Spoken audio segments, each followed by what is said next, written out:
ცნობილი იქნეს დამნაშავედ 126 მუხლის პირველი ნაწილით.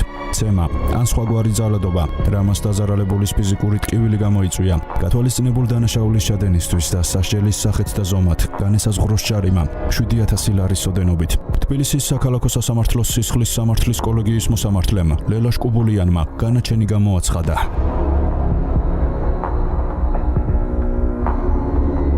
რეზო რაზმაძე შეუერთდა იმათი ათასობით მამაკაცს, რომელიც საქართველოში ზონდერ ფაშისტური ფემინისტური სექტის მსხვერპლი აღმოჩნდა.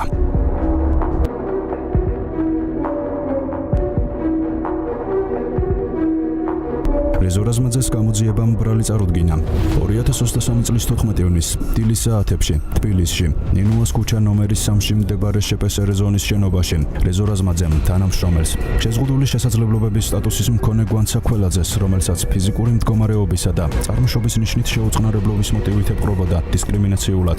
ურთიერთი ლაპარაკების ნიადაგზე წარმოშობილი კონფლიქტის დროს მიაყენა ფიზიკური შეურაცხყოფა. კერძოდ, ხელი დაარტყა ხელის არეში ერთხელ, ხოლო თავის არეში ორჯერ. რის შედეგადაც ამ უკანასკნელმა განიცადა ფიზიკური ტკივილი. ანუ ეხლა ვითხარი რის გამომეუბნებით ეგეთ რაღაცას.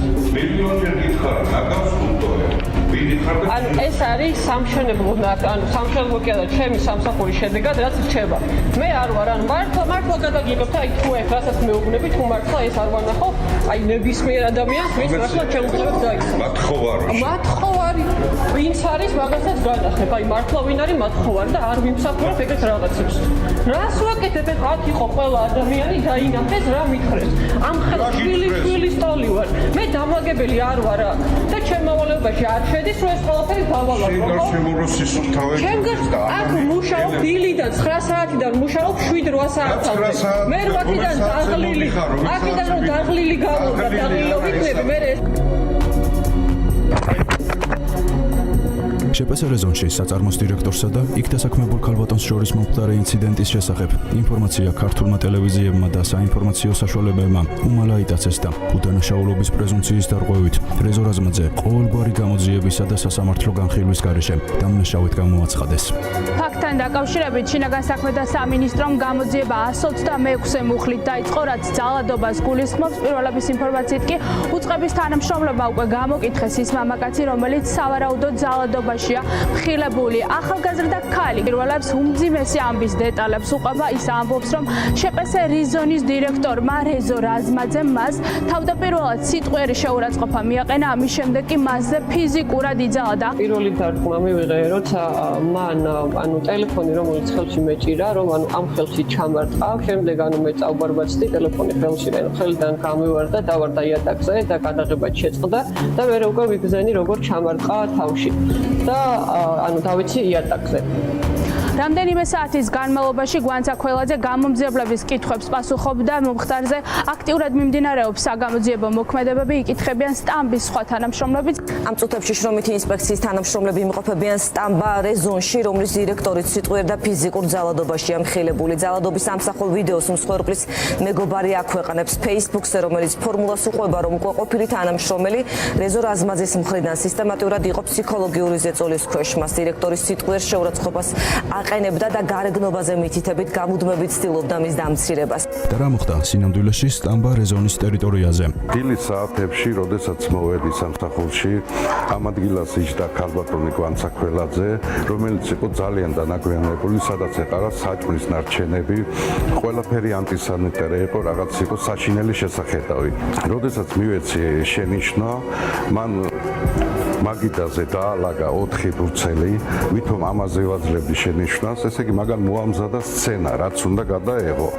ვითომ გიჟი ვიყავი და ამ 4 ბურცლის გამო ვაძლევდი შენიშვნას.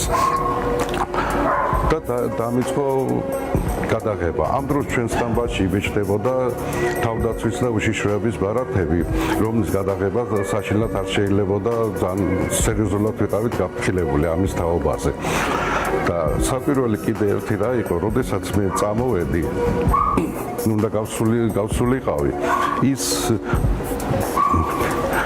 ამ ადგილას რომ მოვედი, მინდოდა გასვლა და ამ დროს გვანცა ქველაძემ დაიწყო ამ ტელეფონის აქეთ-იქით რხევა და ამ მაგიდებზე ელაგა თავდაცვის ბარათები და შემეშინდა რომ რაიმე ეს ბარათი არ მოხდერილიყო კადრში.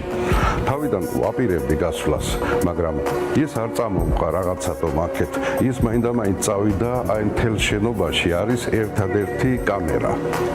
300 კვადრატია და ერთი კამერა არის და მაინდა-მაინც ამ ადგილას მოვიდა და მე როდესაც გავდიოდი დაიწყო ხმამაღლა ყვირილი ხელები ჟესტიკულაციით რომ მე აქ რო 7-დან 9 საათამდე მუშაობ რომელსაც არც 7-ზე მოსულა არასოდეს მოდიოდა 11-ზე მიდიოდა 5-ზე აი ამ ყველაფერმა თან აქ ელაგა მაგიდევზე თავდაცვის ბარათები რომელიც გადაღება ძალიან სერიოზულად ვიყავი გაფრთხილებული უშიშროებიდანაც იქიდან რომ ამის გადაღება გამოიწვევდა ფირმაზე ძალიან დიდ სერიოზულ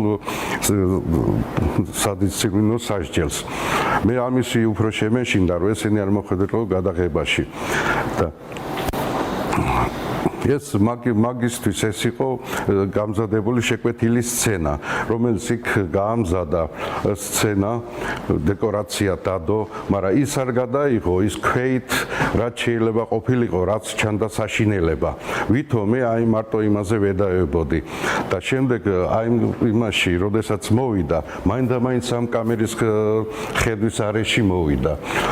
რატომ ადამიანმა რომელმა ყველა თანამშრომელი ვისაც არ უნდა გამოკითხო დღესაც და ადრეც არავინ არ იცის კამერა სადგას იღებს არ იღებს მუშაობს არ მუშაობს ადამიანს თუ წინასწარ არ ქონდა დაგეგმილი ეს პროვოკაცია როგორ შეიძლება ცოდნოდა რომ ეს კამერა იღებს და ყველაფერი და პოლიციაში პირველი რაც მივიდა გამომძებელს უთხრა რომ აი კამერაა და სასწრაფოდ ამოიღეთო იქ ჩანს ყველაფერიო და თვითონ მაგის ადვოკატიც თამილა გაბაიძე იმ ამბობს ინტერნეტ მაუწყებელში რომ საშიშროება იყო იმისიო რომ რეზონის თანამშრომელს ეს კამერის ჩანაწერი წაეშალაო თუ წინასწარ არ იყო დაგეგმული თუ წინასწარ არ იყო ეს პროვოკაცია მომზადებული საიდან იცოდა რომ ეს კამერა მაინდა-მაინც ეს კამერა იღებდა რას იღებდა როგორ იღებდა და საერთოდ თუ მუშაობდა კიდევაც იმიტომ აი ხა არც ეს ყველა თანამშრომელს არ მოკითხოთ მუშაობს თუ არ მუშაობს ეს კამერა ვერავინ ვერ იტყვის რომ ეს კამერა მუშაობს ან არ მუშაობს.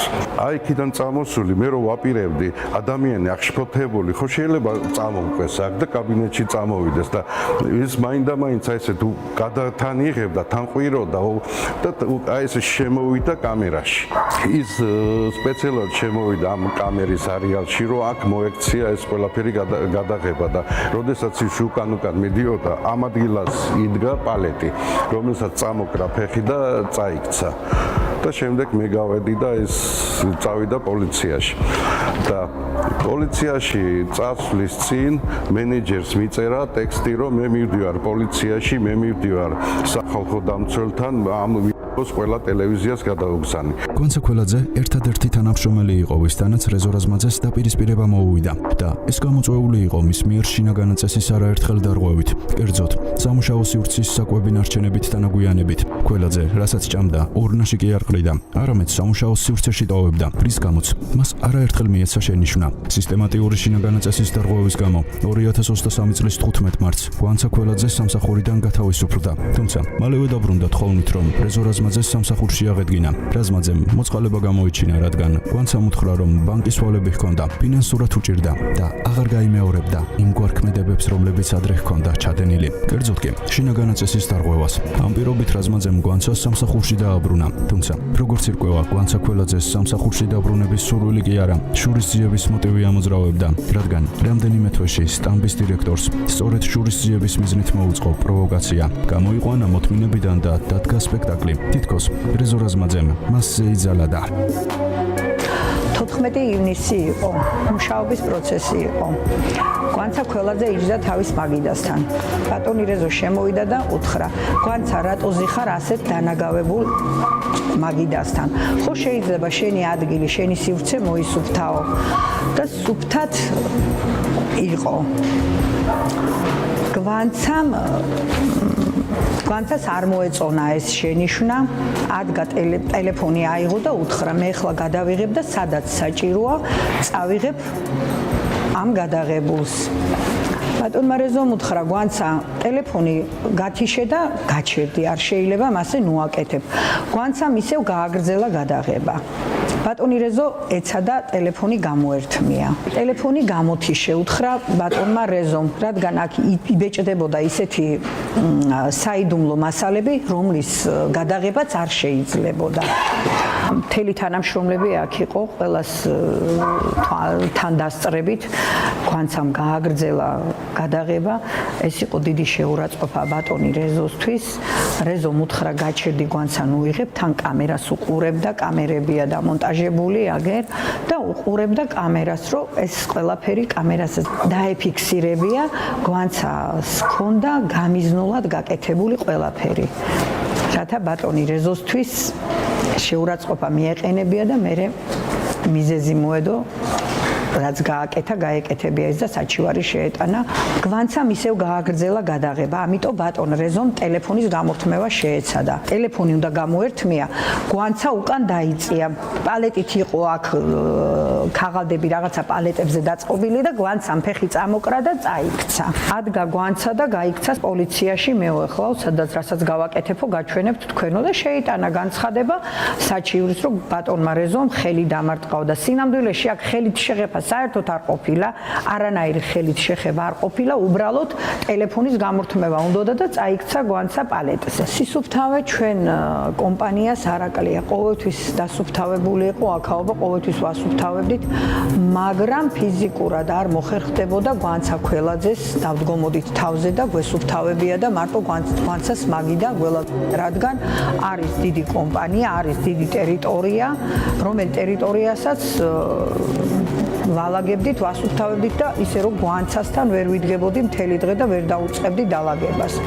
ამიტომ ყოველთვის მაგიდა იყო დანაგვიანებული, ჯიბრზე ყრიდა, დავალაგებდი, დავასუფთავებდი, გავიდოდი, მოსაწმენდად რომ მოვიდოდი, უკვე გვანცას მაგიდაზე ყველაფერი ეყარა და დაბლა ყველაფერი ეყარა. რომ ვერ მივიდოდი, დამინახავდა გამოსაწმენდად, აიღებდა ამას კალთით და მოატარებდა მთელ კომპანიაში ყრიდა დაბლა.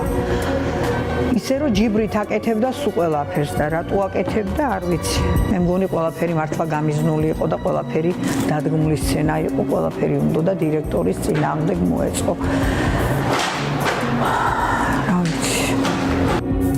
2023 წლის 14 ივნისს გვანცა ქველაძესა და რეზო რაზმაძეს შორის განვითარებულ კონფლიქტს ესწრებოდა შპსრ ზონის კიდევ ერთი, ამჟამად უკვე ყოფილი თანამშრომელი რამაზ სიჭინავა. აღნიშნულმა მოწმემ სასამართლო პროცესზე კატეგორიულად განაცხადა, რომ რეზო რაზმაძეს არ მიუყენებია ფიზიკური ზიანი გვანცა ქველაძეს მიმართ და შესაბამისად მისგან არანაირი დაზიანება არ ყოფილა. როგორ დაინახეთ თქვენ ბატონმა რეზომ ხალბატონ გვანცას ხელი დაარტყა?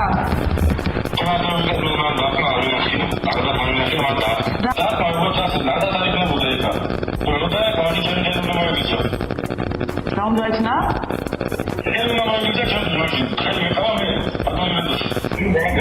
გარიდებას ცდილობდი და ფიზიკურად შეუძლებელი იყო რომ ესე იგი დაევა. წინასწარი გამოძიების ეტაპზე გვანცა ქველაძემ მიუთითა, რომ რეზო რაზმაძემ მას თავის არეში ორჯერ, ხოლო ხელის არეში ერთხელ დაარტყა. თუმცა სასამართლო განხილვისას რეზო რაზმაძის მდგომარეობის დამძიმების მიზნით მან შეცვალა და გაამწვავა თავდაპირველი ჩვენება. აღნიშნა, რომ რაზმაძემ მას თავის არეში სამჯერ დაარტყა. მოვიხარე წელში დამატებით ვიგზენი ტკივილი თავის არეში და დამატებით ის ვიგზენი რა თქმა უნდა, რომ კიდევ ორჯერ თუ სამჯერ დამარტყა თავის არეში. ანუ ხელში ჩამარტყა ჯერ თავიდან და მერე თავში რა დროსაც რა ვიცი ხა ანუ იმ მომენტში მით უმეტეს ანუ რავი მან ფიზიკურად უფრო შედარებით ისე სუსტად ვიყავი ანუ ჩემ ასე ვთქვათ წონას მგულისხმობ და მისი ერთი დარტყმაც კი ჩემთვის საკმარისი იყო რომ იატაკზე აღმოჩნდი და რა თქმა უნდა ეს ტკივილთან ასოცირდებოდა და რა ვიცი ის ტკივილიაც მისი შეხებით ვიგრძენი ანუ იმ მომენტშივე აღქმადი იყო ჩემთვის. სასამართლო ფონოსკოპიურ ექსპერტ გია დეკანოზიშვილს წარედგინა ვიდეო მასალები, სადაც ასახულია კონფლიქტი გვანცა ქველაძესა და რეზო რაზმაძეს შორის. აღნიშნულ კომპაქტ დისკებზე ვიდეო ჩანაწერების საფუძველზე ჩატარდა ფონოსკოპიური ექსპერტიზა. ექსპერტის წინაშე დაისვა კითხვა: ფიქსირდება თუ არა რეზო რაზმაძეს მხრიდან დარტყმითი კონტაქტები გვანცა ქველაძის მიმართ, სხეულის რომელიმე ნაწილზე დარტყმის მიყენება.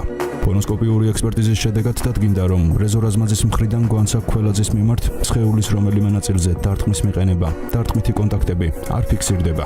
აღსანიშნავია, რომ ბრალდების მხარის მიერ შეგნებულად არ ჩატარდა ფონოსკოპიური ექსპერტიზა, რომელიც აუცილებელი იყო იმ რამდენიმე წამიანი ვიდეო მასალის შესაფასებლად, რომელიც გვანცაკველაძემ გადაიღო და სადაც მკაფიოდ არ იკვეთება მომხდარი გარემოებები.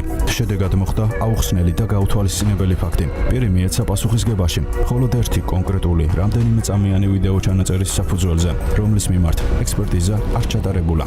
დაცვის მხარის ინიციატივით ჩატარებული ფონოსკოპიური ექსპერტიზის გარეშე საქმის ირგვლივ ჭეშმარიტება ვერ დადგინდებოდა. რეზო რაზმაძეს ბრალათდებოდა, რომ მან გვანცაკველაძეს ორჯერ დაარტყა თავის არეში და ერთხელ ხელის არეში. ფონოსკოპიური ექსპერტიზის კატეგორიული დასკვნით დადასტურდა, რომ რეზო რაზმაძეს გვანცაკველაძის მიმართ არც ერთი დარტყმითი კონტაქტი არ განუხორციელებია. სასამართლო ექსპერტი ადასტურებს, რომ დარტყმითი კონტაქტი არ ყოფილა, თუ რამე პატარა დაზიანება მიიღო. ეს მოხდა მხოლოდ იმის მიხედვით, რომ მან წამოკრა პალეთ ფეხი, რომ მე არანაირი ის მის წინაშე არ მიმიწვის დანაშაული. მე ვარ მართალი. მე მაგასაც მამაშვილურად ვექცეოდი. გაფრთხილებები ბევრი ქონდა, გაშვებულიც იყო სამსახურიდან. მოვიდა მხოვა, შევიცოდე, დავაბრუნე და იმის გამოვიდა ისე, რომ გადასამსახურის დასაბრუნებლად მოვიდა. არა, უკვე მაგას ქონდა წინასწარ უკვე ეს დაგეგმილი, რომ შურის ძიება და მოეხდინა ჩვენზე და ჩვენი ფირმა ეს 25 თანამშრომელი დაეტოვებინა უმუშევარი. იმ შემთხვევაში თუ რეზო რაზმაძემ მართლაც ორჯერ დაარტყა თავის არეში გვანცაკველაძეს, აღნიშნული ქმედება გარდაულად გამოიწვევდა სერიოზულ ფიზიკურ დაზიანებებს. ასეთ ვითარებაში დაზარალებულს არა მხოლოდ მსუბუქი ხასიათის დაზიანება, არამედ მინიმუმ ტვინის შერყევა ექნებოდა მიღებული. მით უმეტეს, რომ რაზმაძე 115 კილოგრამიანი მამაკაცია, რომლის მიერ ორჯერ ხელით თავის არეში დარტყმა ფიზიკურად სუსტ ქალბატონს არა მხოლოდ სერიოზულ ტკივილს მიაყენებდა, არამედ ადგილიდან მოწყვეტდა და მძიმე ჯანმრთელობის დაზიანებებს გამოიწვევდა. ბუნებრივია, რომ მსგავსი ძალის მიერი ზემოქმედება იწვევს მინიმუმ ტვინის შერყევას, ხოლო ხშირ შემთხვევაში უფრო მძიმე თავის ტვინის ტრავმებს. რეზო რაზმაძის უდანაშაულობა დადასტურებულია უამრავი ექსპერტიზით, რომელიც დევს საქმეში, ასევე მოწმეთა ჩვენებებით, საქმეში არსებული მტკიცებულებებით. ჩვენს მიერ ჩატარებული იქნა ფონოსკოპიური ექსპერტიზა, რომლითაც დადასტურდა, რომ არანაირი დარტყმითი კონტაქტი არ მიუყენებია რეზო რაზმაძეს გვანცაკველაძისთვის. აპელირება იმაზე, რომ თითქოს მან რეზო რაზმაძემ სამჯერ დაარტყა გვანცაკველაძეს თავის არეში, ერთხელ ხელის არეში. ეს ყველაფერი ამ ექსპერტიზამ დაადასტურა, რომ სიმართლეს არ შეესაბამება. ამასთანავე სასამართლომ არ მიაქცია ყურადღება იმას, როდესაც მხარე ამბობს, რომ სამჯერ იქნა დარტყმა მიყენებული თავის არეში. თუ სამჯერ იქნა დარტყმა მიყენებული, აუცილებლად რაღაც გარკვეული დაზიანება იქნებოდა დაფიქსირებული. რაც არანაირად არ მოხდა ამის დაფიქსირება, რაც მიანიშნებს მხარის მიერ ცრუ და არასწორი ინფორმაციის მიწევდებას გამოძიებისათვის. როგორც სასამართლომ, როდესაც იზიარებს ამ ჩვენებას და ბრალის ფორმულირებას იმგვარად, რომ სამჯერ დაარტყა თავის არეში და დაზიანება არ არის დაფიქსირებული, ეს ხო თავდაყირა აყენებს ყველა იმ პოზიციას, რომელიც გვანცაკველაძემ დააფიქსირა. ჩავატარეთ სასამართლო სამედიცინო ექსპერტიზა, რომელმაც დააფიქსირა ის, რომ ის დაზიანება, რომელიც მიყენებულია ფეხთან, ჩანს საქმეში ფეხი წამოკრა ამ ადამიანმა პალეთს და ფეხის წამოკრის შედეგად მოხდა დაზიანების მიყენება. ჩვენ ვიღებთ რა სურათს, რომ დარტყმითი კონტაქტები არ დაფიქსირებულა, არანაირი დარტყმა არ განუხორციელებია რეზო რაზმაძეს. ამასთან დაფიქსირდა სასამართლო სამედიცინო ექსპერტიზით, რომ დაზიანება, რომელიც მიადგა მხარეს, ეს არის წაქცევის შედეგად, რომელიც თვითონ წაიქცა და სხვას არანაირი მონაწილეობა არ მიუღია ამ წაქცევაში. ასევე მოწმეთა ჩვენებებით არის დაფიქსირებული ის, რომ დარტყმითი კონტაქტი არ მიუყენებია რეზო რაზმაძეს. ის რომ გვანცაკველაძეს რეზო რაზმაძემ არც დაზიანება მიაყენა, არც დარტყმა განუხორციელებია და ის დაზიანებაც რაც მიიღო, რეზო რაზმაძესთან კავშირში არ არის. დადასტურდა იმ ექსპერტიზებით, რომლებიც სასამართლოში იქნა წარდგენილი. ბრალდების მხარის მიერ ჩატარებული სასამართლო სამედიცინო ექსპერტიზით, რომელიც ექსპერტმა გულნაზი ტატანაშვილმა განახორციელა. დასკვნაში აღნიშნულია, დაზიანებები მიეკუთვნებიან სხეულის დაზიანებათა მსუბუქ ხარისხს, ჯანმრთელობის მოუშლელად, ხანდაზმულობით დაზიანების განვითარება, არ ეწინააღმდეგება წინასწარ ცნობებში მითითებულ თარიღს. სასამართლო პროცესზე დაკითხვისას სასამართლო სამედიცინო ექსპერტმა გულნაზი ტატანაშვილმა კითხვაზე, შესაძლებელი იყო თუ არა დაზიანება გვანცაკველაძეს წაქცევით მიიღო და არა დარტყმითი კონტაქტის შედეგად, განაცხადა, სცადა. ჩვენ მხოლოდ და მხოლოდ იმას ვადგენთ, რა საგნით არის აღნიშნული დაზიანება განვითარებული, რაც შეეხება მექანიზმს, ვინმემ დაარტყა ხელი, კრა წაიქცა თუ სხვა. ამის დადგენა მოცემული ექსპერტიზის ფარგლებში შეუძლებელია. ჩვენ მხოლოდ იმას ვადგენთ, არსებობდა თუ არა დაზიანებები და რით შეიძლებოდა მათი განვითარება. რაც შეეხება კონკრეტულ გარემოებებს, წაქცევის შედეგად იყო მიღებული თუ რეზო რაზმაძემ მიაყენა. ამის დადგენა ჩემთვის შეუძლებელია. მხოლოდ და მხოლოდ ის დავადგინე, რომ დაზიანებები აღენიშნებოდა თუ არა. როგორც ხედავთ, თავად ბრალდების მხარის მიერ ჩატარებული ექსპერტიზის საფუძველზეც კი გამორიცხულია. რეზო რაზმაძის მხრიდან კვანცა ქველაძის მიმართ დაზიანების მიყენების ფაქტი განხორციელებულიყო. ვინაიდან ექსპერტი მიუთითებს, რომ მას არ შეუძლია იმაზე მსჯელობა. დაზიანება რით იყო გამოწვეული, წაქცევით თუ სხვა გარემოებით. სასამართლო სამედიცინო ექსპერტ მაია ნიკოლაიშვილის მიერ ჩატარებული ექსპერტიზით კი დასტურდება, რომ კვანცა ქველაძის დაზიანება მიღებულია წაქცევის შედეგად და არა რეზო რაზმაძის ფიზიკური ზემოქმედებით. ასევე ისიც, რომ აღნიშნული დაზიანებები შეუძლებელია განვითარებულიყო თავის არეში ან ხელში დარტყმითი კონტაქტების საფუძველზე. კვანცა ქველაძეს აღინიშნებოდა დაზიანებები, ეს იყო ორი დაზიანება საკმაოდ მცირე ზომების. ერთი დაზიანება აღინიშნებოდა მარჯვენა მუხლის წინა ზედაპირზე, იყო 2 სანტიმეტრი გამრავლებული 1 სანტიმეტრზე, აი ესეთი ზომის და მეორე დაზიანება აღინიშნებოდა მარჯვენა იდაპის ახსნის უკანა ზედაპირზე 0.6 გამრავლებული 0.3 სანტიმეტრი. თუ ჩვენ ნახავთ, ეს საკმაოდ მცირე ზომის დაზიანებები, ოღონდ ეს იყო ნაჭდევები. ნაჭდევებს მის მიყენებას აქვს გარკვეული მექანიზმი. ეს ნაჭდევები არ არის მიყენებული ადამიანის ხელით. ჩატარებული არის ვიდეო ფონოსკოპიური ექსპერტიზა და კარგად ჩანს, როგორ ეცემა კვანცა ქველაძე. ეს დაზიანებები მიყენებულია სწორედ დაცემით და არავითარ შემთხვევაში ადამიანის ხელით. გამომდინარე იქედან, რომ ნაჭდევების წარმოქმნას აქვს თავისი მექანიზმი. ეს არის ზედაპირზე გადანაცვლება, მაგრამ ამ შემთხვევაში ყოველდღე ადამიანის ხელი ამ დაზიანებას ვერ გამოიწვევდა. სასამართლოზე დაისვა საკითხი, თავის მიდამოში იყო თუ არა დაზიანებები, თავის მიდამოში და სხეულის სხვა ნაწილებში, გარდა მარჯვენა მუხლისა და მარჯვენა იდაყვის აღწერა, რომელიც აღნიშნეთ, რომ დაცემით არის მიღებული, სხვა დაზიანება არ აღინიშნება და რაც თავარია კონტაქტი არ აღინიშნება არანაირი, რაც ასევე დაადასტურა და ვიხელმძღვანელეთ ვიდეო ფონოსკოპიური ექსპერტიზით. დაზიანების შემთხვევაში თუ დაზიანება არ არის, ექსპერტიზა საერთოდ შეფასებას არ აძლევს, ანუ არანაირი კვალი სხეულზე სხვა არ აღინიშნებოდა გარდა აი ამ ორი დაზიანების. კვანცა ქველაძეს რა თქმა უნდა ჩაუტარდა ექსპერტიზა სამხაროვლის ექსპერტიზის ბიუროში და სწორედ იმ დასკვნიდან გამომდინარე, მას არც სახის, არც თავის, არც ხელის მტევნების მიდამოში არანაირი დაზიანება არ აღენიშნებოდა. და მივდივართ შედეგებამდე, ექსპერტიზა მივიდა შედეგებამდე, რომ ნაჭდევები, რომელიც აღენიშნება კვანცა ქველაძის სხეულზე, ძალიან მცირე ზომის იდაყვის მიდამოში და მარჯვენა მუხლის მიდამოში. ზუსტად იმ ზედაპირებზე, სადაც ხდება დაცემა ვიდეო ფონოსკოპიური ექსპერტიზით. ეს დაზიანებები მიეკუთვნება ნაჭდევებს, ნაჭდევები თავისი მორფოლოგიური სურათიდან გამომდინარე, წარმოქმნილი არ არიან ეს ნაჭდევები, წარმოქმნილი არ არიან ადამიანის ხელის ზემოქმედებით.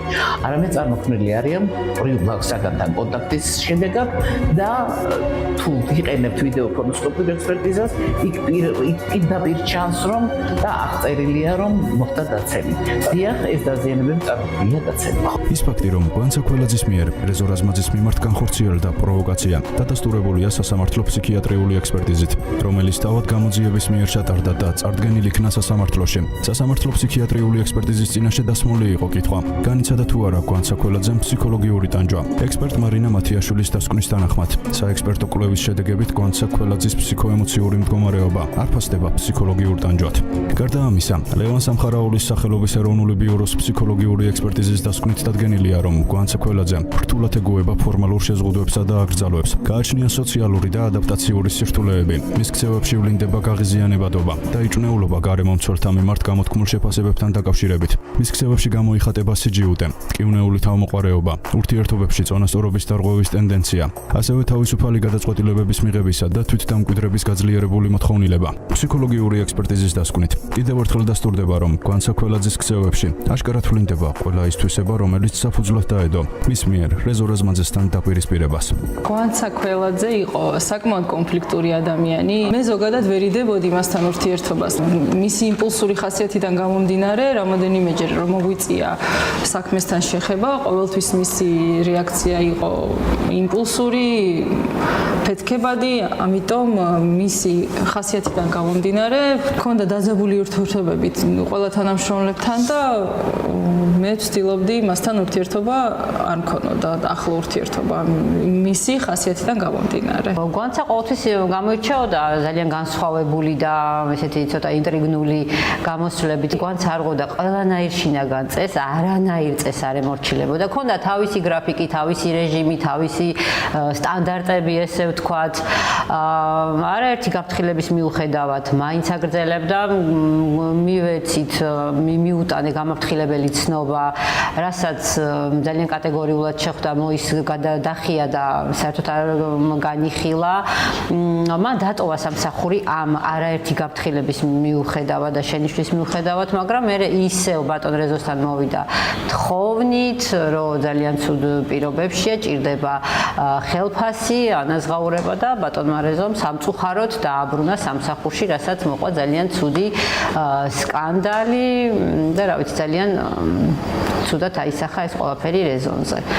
ქალბატონი იყო პროვოკატორი, სპეციალურად მაგისტრის შემოვიდა და ან ვიღაცა შემოაგზავნა, რომ მოეხდინა ეს პროვოკაცია და რომ გაჩერებული იყოს სტამბა და საწარმო და იმდენი ხალხი დარჩენილი იყოს უსაქმურად. ბაბუცა პატარაიას ადვოკატების მიერ დატრენინგებული გვანცა ქველაძე მედიასთან ისე წარმოაჩენს სიტუაციას, თითქოს 3 წელი ფაშისტების კონცლაგერში მუშაობდა.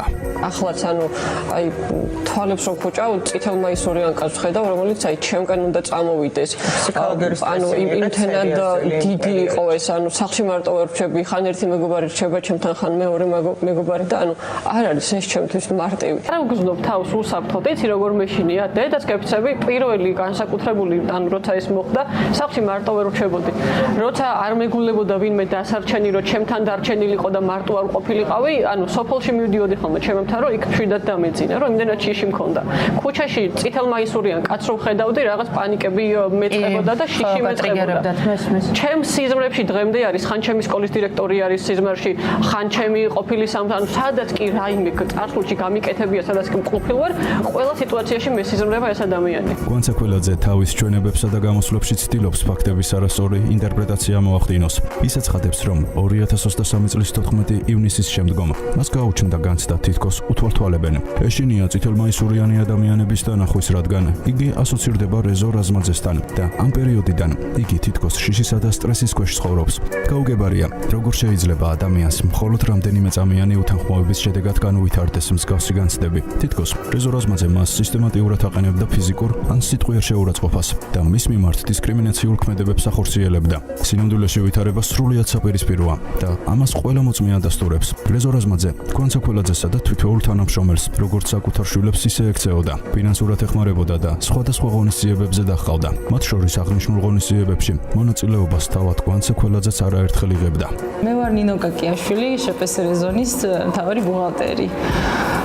უკვე 9 წელია რაც აქ ვარ დასაქმებული მთავარი ბუღალტრის პოზიციაზე. თავდაპირველად 9 წლის წინ რომ მოვედი, არანაირი გამოცდილება არ გამაჩნდა ბუღალტრად მუშაობის და ბატონმა რეზომ დამასაქმა.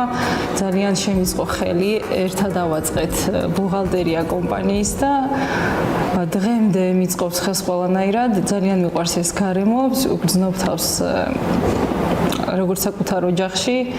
ძალიან დიდი ხანი გვაქვს, ბევრი რაღაც გვაქვს გავლილი ერთად ამ კომპანიასთან და მუხარული ვარ, რომ ვმუშაობ ამ კომპანიაში. ამ კომპანიაში მუშაობა ძალიან მიხარია და ყოველდღიურად აქ მოსვლა არის ჩემთვის დიდი დღესასწაული. კოლექტივი არის იმდენად კოლეგიალური, რაც ბატონ რეზოს დამსახურება არის, რომ ყველა თითოეული თანამშრომელი თავს გრძნობთ როგორც საკუთარ ოჯახში. ყველაფერი ისე მიდის, ყველაფერია მეგობრობაში რაც ხდება, ყველანაირად. ყველაფერი ისე არის, როგორც სამსახურ ჭირდება და მეგობრობა ჭირდება. ბატონი რეზო არის ბრწყინვალე ადამიანი, ბატონ რეზოსთან შეიძლება მამაშვილურად ლაპარაკი ყველაფერზე ანგარიშის გაწევა იცის.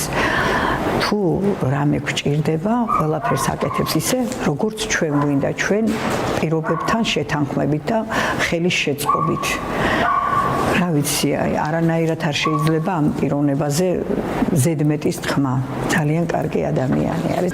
სტამბაში მუშაობ პრესის თანამდებობაზე, რაც დიზაინიც ეხება, ანუ ფაილების მომზადება, მოწესრიგება და საბჭოთა გამზადება. 3 წელია ამ კომპანიაში მუშაობ, ძალიან კაი პირობებია. მეგობრული ოჯახური გარემო გვაქვს. ბატონი რეზო, რავი, თანამშრომლების მიმართ ძალიან ოჯახურად მეგობრულად არის დამოკიდებული. ხელშეწყობა ნებისმიერი სახის არის ბატონ რეზოსგან. შპს რეზონში მუშაობ 2009 წლიდან. ბატონი რეზო არის ძალიან კარგი ადამიანი, ქველმოქმედი ადამიანი, ეხმარება ყველას, ყველა თანამშრომელთან არის მამაშვილურად. პირადად მე ვარ შემწრე ბატონი რეზოს სიკეთის, ჩემი მეგობარი, რომელიც ასევე მუშაობდა შპს რეზონშიც, გახდა ცუდად. მუცლის ტკივილით ბატონმა რეზომ გადაიყვანა საავადმყოფოში. აღმოაჩნდა, რომ ჰქონდა ბრმანაწლავი გამსკდარი. ოპერაციის ფინანსების ფული არ ჰქონდა ჩემს მეგობარს და ოპერაციის მთლიანი თანხა გადაიხადა ბატონმა რეზომ თავისი სახსრებით. გამოჯამრთელების პერიოდშიც ასევე ყველანაირად ედგა გვერდში. ბევრი სიკეთე მახსენდება ასევე ჩემ მიმართ, სხვა თანამშრომლების მიმართაც. ყველანაირად მიწყობს ხელს. ხანდახან არის შემთხვევა, რომ ისე ხდება, რომ გვიან მიწევს სამსახურში მოსვლა და ამაშიც ანალოგიურად ყველანაირად მიწყობს ხელს.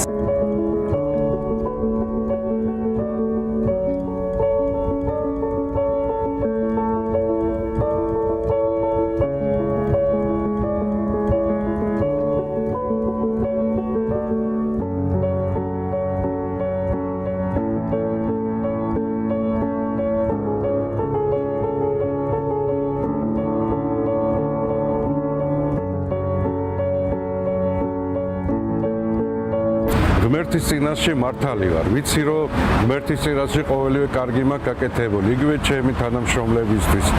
ორი თანამშრომელი სიკლის გადავარჩინე. ეს იყო დალით ჩაფიძე და მარიამ ქურდაძე. მაშინ მე რომ მათ არ დავხმარებოდი, დღეს ისინი ცოცხლები არ იქნებოდნენ უბრალოდ. სამსახურში მოსვლის რომ მოვიდა ძალიან ცუდად გახდა. და სახში გამიშიოდა. ხა შემიძლია უბრალოდ გამეშვა სახში და პასუხისგებლობა მომეცდა, მაგრამ ძღოლს გავაყოლე საუნდტროპოში, მერვე საუნდტროპო იყო იქვე ჩემთან ახლოს და რო ჩაიყვანეს საუნდტროპოში, რო გაშინჯეს ახალგაზრდა გოგოს საკვერცხე ჰქონდა გამსკდარი და სასწრაფოდ დააწვინეს ოპერაციაზე და მოითხოვეს რომ ამას სჭირდება 5400 ლარიო და ხა სანამ მშობელი ჩამოვიდო და სანამ მშობელი εμას ნახავდა ავდექი მქონდა ანგარიში ეს თანხა და ჩაურიცხე რაც იმ საშუალება მიცა რომ ოპერაცია გაიკეთებინათ და ეს ახალგაზრდა გოგო გადარჩენილიყო დღეს ახლა ამ ახალგაზრდა გოგო ძალიან დიდი მადლობელია ჩემი ორი შვილი ყავს ბედნიერია და მეც მიხარია რომ ესეთი ადამიანი ბედნიერება გადავარჩინა რა რეზო რაზმაძეს ბაბუცა პატარა იას ორგანიზაცია საფარის მხარდაჭერის გარდა დაუპირისპირდა ასევე ერთიანი ნაციონალური მოძრაობის აქტივისტი ნანუკა ჟორჟოლიანიც. ანუ თქვენი მორალიზიანი მინდა ადგინა რომ 5000 ლარი იღებს, ოდესაც ამ ხოლმე მოტროკი კაცი გწრემს. ამიხსენი რეზო რატომ არზის ციხეში? ნანუკა ჟორჟოლიანმა როგორც ჩანს ძველი დრო გაიხსენა. თუ როგორ თვითნებობდა ის ნაცმოძრაობის ხელისუფლებაში ყოფნის დროსთან. მან ქველაძესთან ერთად შპს რეზონზე სატელევიზიო ლაშქრობა მოაწყო. გამარჯობა. ბატონმა რეზომ დაგვიბარა 3 საათზე. თუ შეიძლება.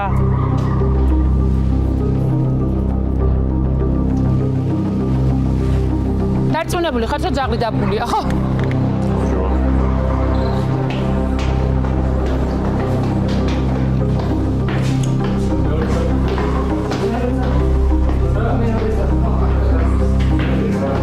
აქ თუ კიდევ ზემოთ.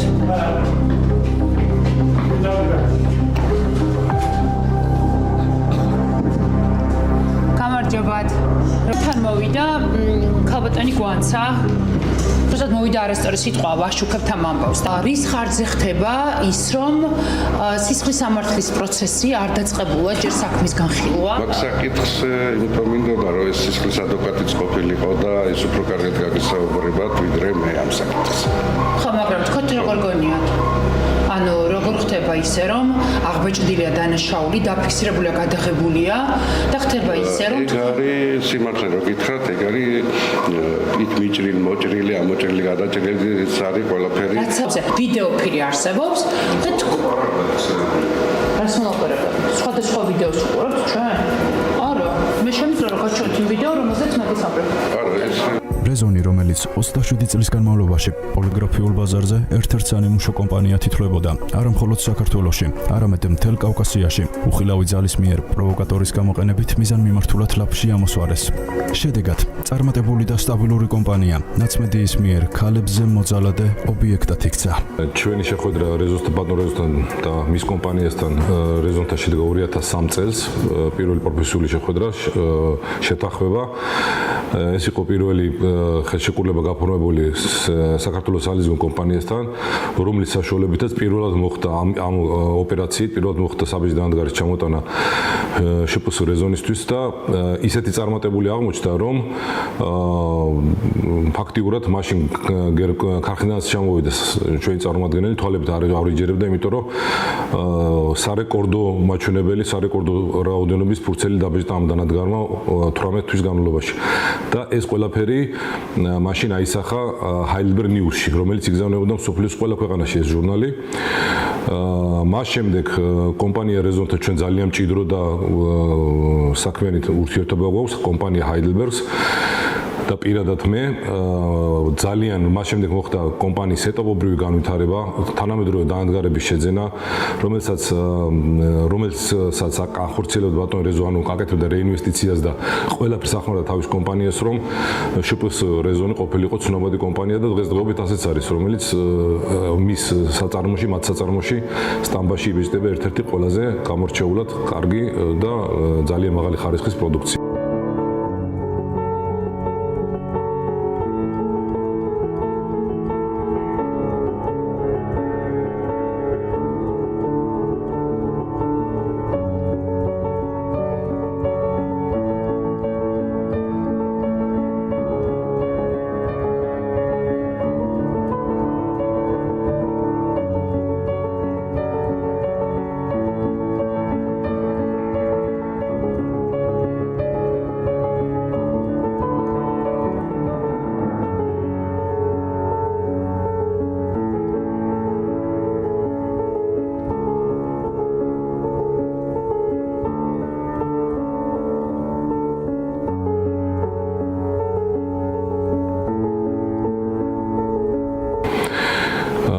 მას შემდეგ, ესე იგი, გავიდა 22 წელიწადი და